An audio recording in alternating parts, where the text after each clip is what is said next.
Studio Level Up. Hello guys! Today I want to talk to you about studio upgrades, which means today I'm not going to play any music. I'm going to talk about everything which does not involve actual music processing.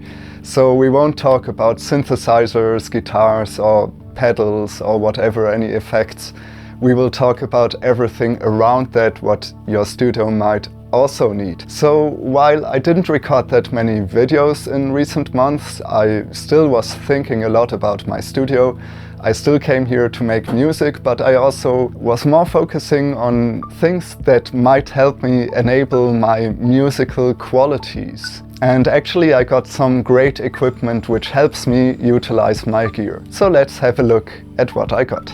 So first of all, I got myself a pair of good studio headphones. In this case, it's the AKG K240, and they have become a standard for low-budget quality studio headphones. And I can really confirm that. These go for around €55 on Thomann, so they are really cheap, and they are not just cheap, they are good value for money. They sound well on all frequencies, and they are all in all very great, and I'm very happy with them.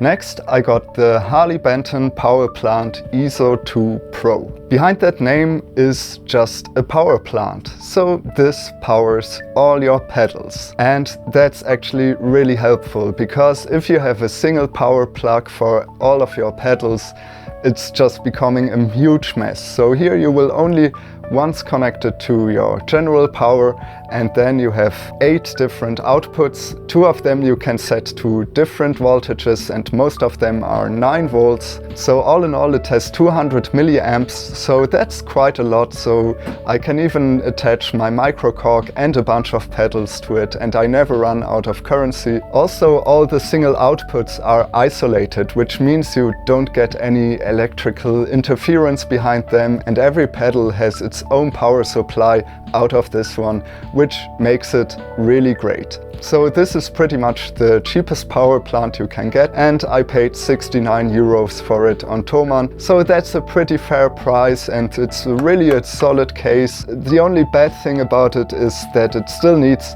this very ugly and very bad cable to attach it to the power. But that's only a small disappointment, and actually having not so many things to plug into your general power plant is just really helpful. So this is great for any pedal board if you have the pedals for it. Next, I got this bad boy.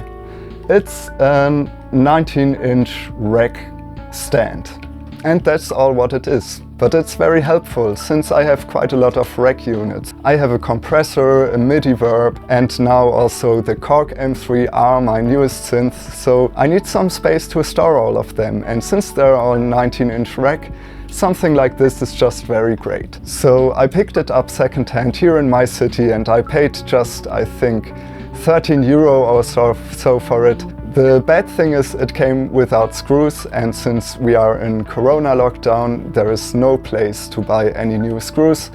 So I'm a bit screwed for the moment, but other than that, it's really a great pickup. And that actual pickup got even better very quickly.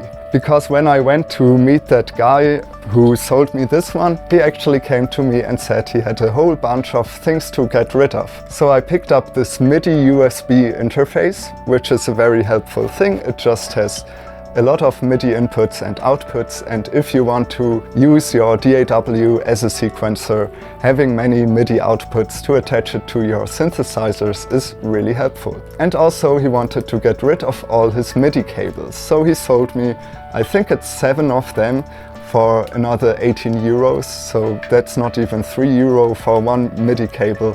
And as you know, they can become quite costly, so going and picking up some gear can always turn out nicely, and you end up with even more gear for a very low price. My final studio upgrade might be a bit surprising. It was my biggest single investment I put in my studio within the last 12 months. Having paid a bit more than 300 euros for this, I could have gotten a Behringer Neutron or Arturia Microfreak for the money instead. But what I missed more than anything else while making music was having all my instruments accessible at once. All the time I had to unplug gear and move around instruments. This stood more in the way of my creativity than anything else. So sometimes you have to get rid of your gear acquisition syndrome, or even better, focus your gas on your workflow. You will realize that what you really miss is not necessarily more instruments, but enabling the full potential of what you already have. And it might be worth investing in the tools that enable you. So I'm quite happy with my new synthesizer rack stand from Jaspers. Also, it will make a nice new background for my videos, don't you think so? So I moved into my studio a bit more than a year ago, and looking back at the video that I made back then, I can really see how much it changed, and it's quite impressive to me as well. But keep in mind that things don't change from one day to the next. You don't need to buy all these things at once, and also for me, I acquired them over quite a long time in the last year. But yeah, generally you have always to keep in mind that the best synths of the world don't help you at all if you don't have the proper environment to get creative with your gear. So I really look forward to get more creative in my new environment, and I will surely make videos about that, so it might be wise to subscribe if you want to see more about what is behind me. But that's it for today. So thank you for watching and stay tuned for more videos on synths and sounds.